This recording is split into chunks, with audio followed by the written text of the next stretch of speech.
The day my father's will was read, my brother already had a victory speech ready in his head. My older brother had spent 18 years building Dad's roofing and renovation company into the biggest contractor business in our corner of Ontario. I had spent those same years teaching grade 4 at the elementary school, 3 blocks from the house where I grew up, and somewhere along the way, I'd also become the one who drove Dad to his cardiology appointments at the hospital in Kitchener. So when the lawyer read out that my brother was getting the entire company and I was getting nothing but Dad's old lake cottage up near Bracebridge, my brother actually started laughing. And what he said next made my aunt drop her coffee cup. But I should back up. Growing up, everyone in our family had already decided who Dad's real successor was, and it wasn't me. My brother went straight into the trades after high school, working summers on Dad's crews, learning the business from the ground floor up. I went to teacher's college instead because I loved kids and I loved books, and I had absolutely no interest in tarps and shingles and quoting jobs over the phone. To everyone at Sunday dinners, that one decision explained my entire personality. My brother was the one who'd carry on the family name. I was just the daughter who went a different way, and that was fine. Nobody held it against me exactly. They just stopped expecting anything else from me.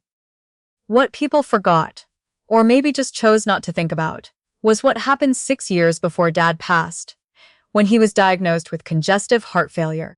At first, it wasn't so bad. He took his pills. He watched his salt. The doctors said, with the right management, he could have years left. But every winter made it a little worse. By the 3rd year, he could barely walk from the truck to the front door without stopping to catch his breath. That was around the same time my brother's company landed its biggest contract yet, a commercial development out past Cambridge. And he was working 60-hour weeks, flying to Toronto for supplier meetings, posting pictures online of himself in a hard hat, standing in front of half-finished buildings with captions about grinding and legacy. Meanwhile, I was the one calling the pharmacy on Bridge Street to sort out his prescriptions. I was the one who learned how to read his oxygen monitor at 2 in the morning. When Dad got too unsteady to manage the stairs in his house, I didn't even think twice. I just packed up my apartment in town and moved into the cottage with him. The one on the lake that he'd built with his own hands back in the 70s. The one everyone in the family quietly called the money pit because the dock was rotting, and the wiring was original, and the propane heater rattled like it might give out any winter now. My brother called it a write-off waiting to happen. Dad called it the only place he'd ever really been happy. So I stayed there for almost 3 years, teaching during the day and driving the 40 minutes back up the highway every evening. Making his dinner, doing his laundry, sitting with him by the wood stove, while he told the same 3 stories about building the dock himself the summer before I was born. There were nights I didn't sleep more than 4 hours, because his breathing would change and I'd be up checking on him. There were entire March breaks I spent scraping ice off the porch steps so he wouldn't fall. I never once thought of it as a sacrifice while I was doing it. He was my dad. That's just what you do. But whenever relatives came up for the long weekend, the conversation always somehow circled back to my brother. Your brother just landed that hospital renovation contract. Your dad must be so proud. The business is in such good hands. Nobody asked who'd been up all night with him during the last cold snap. After a while, I stopped expecting anyone to ask, and honestly, I stopped minding. I didn't need the credit. I just needed him to be okay for as long as he could be. He wasn't okay forever. Nobody is. Dad passed away in his sleep at the cottage, on a Tuesday in late October, with the lake already starting to go gray, and still the way it does before the first real freeze. He was 79. The funeral was at the United Church in town, the same one he'd been married in 40 years earlier, and it felt like half the county showed up. People I hadn't seen since I was a teenager came up to me with casseroles and stories about Dad's work ethic, about the company, about my brother carrying the torch. I stood near the back most of the afternoon, accepting hugs, saying, "Thank you so much for coming," not really feeling much of anything yet because the grief hadn't caught up to me. It caught up about a week later, the day we all gathered in a law office downtown for the will reading. The room felt tight before anyone even sat down. My aunt kept glancing between me and my brother, like she was placing bets. My cousins were doing that thing where they pretend to check their phones, but are actually watching everyone's faces. My brother walked in wearing a blazer, which he never wore, and sat down looking like a man who already knew how the afternoon was going to go. The lawyer, a quiet, careful man named Mr. Aldous, who'd handled Dad's affairs for 20 years, opened a thick folder and adjusted his glasses. "Your father was very deliberate about how he structured this," he said. And the room went still in that particular way. Rooms go still when everyone's pretending they're not holding their breath. He read through some smaller things first, a few keepsakes, some cash gifts to cousins, a donation to the cardiac unit that had treated him. Then he got to the part everyone had actually come for. The roofing and renovation business, including all equipment, contracts, and controlling ownership, passes in full to my son. A couple of relatives nodded like they'd just watched the sun come up on schedule. My brother smiled, not even bothering to hide it. "The cottage property on Lake Muskoka, Mr. Aldous continued, passes in full to my daughter." That was it. That was the whole division. Decades of work, and I got a leaking cottage with a propane heater older than my teaching career. My brother actually laughed out loud. Not a polite chuckle, a real laugh, the kind that fills a room. "Well," he said, loud enough for everyone to hear. "I guess Dad knew who could actually be trusted with something that matters." A couple of relatives gave that nervous, tight-lipped smile people give when they're uncomfortable, but don't want to say so. He didn't seem to notice or care. He turned to look right at me. "You spent 3 years up at that cottage playing nurse, and you walked away with a cottage that's basically falling into the lake. Honestly?" He shook his head, almost fondly, like he felt sorry for me. "Maybe you should have taken better care of him if you wanted more than that." The room went completely silent.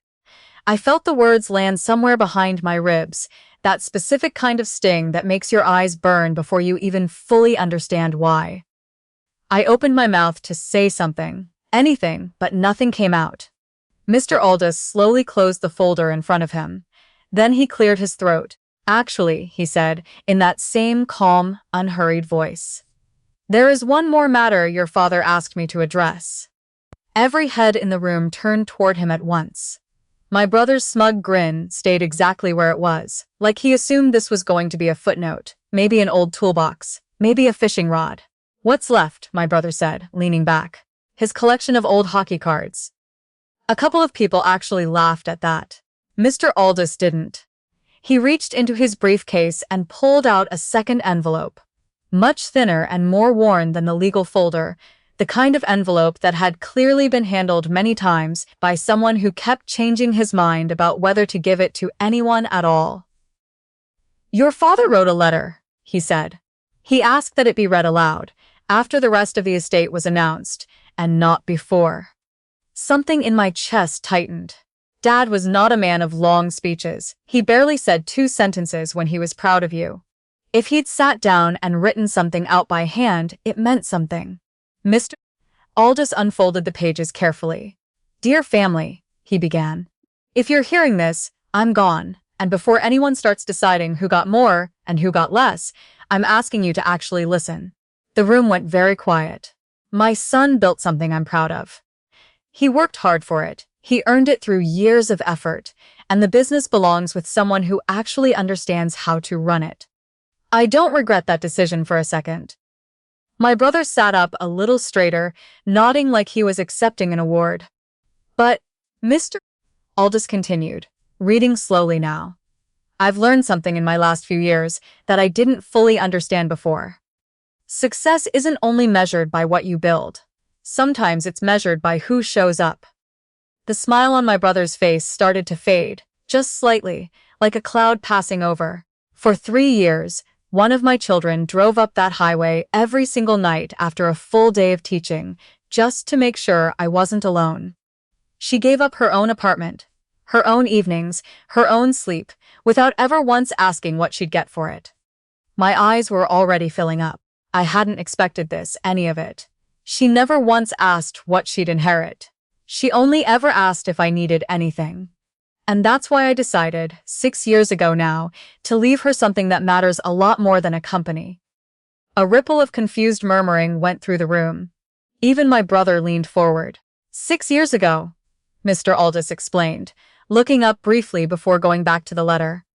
Your father quietly purchased the full mineral and resource rights underneath and surrounding the cottage property, including the undeveloped lot next to it that he also owned outright. Nobody said anything for a second.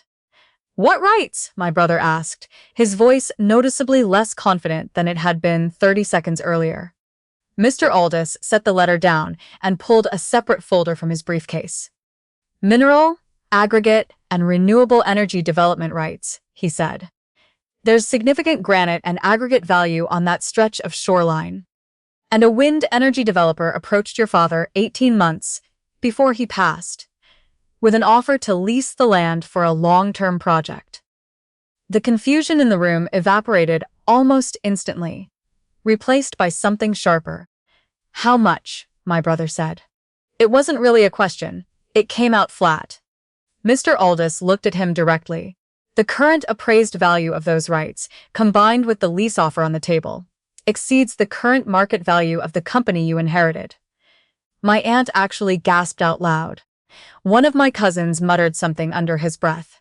Someone's chair scraped back hard enough that everyone flinched. That can't be right, my brother said. It is, Mr. Aldous said simply. Then he slid another set of papers across the table toward my brother. There's one more thing your father wanted you to know before we finish today. My brother picked the papers up, and I watched his face change with every line he read. The business does come with significant value, Mr. Aldous said, but it also carries close to $400,000 in expansion debt.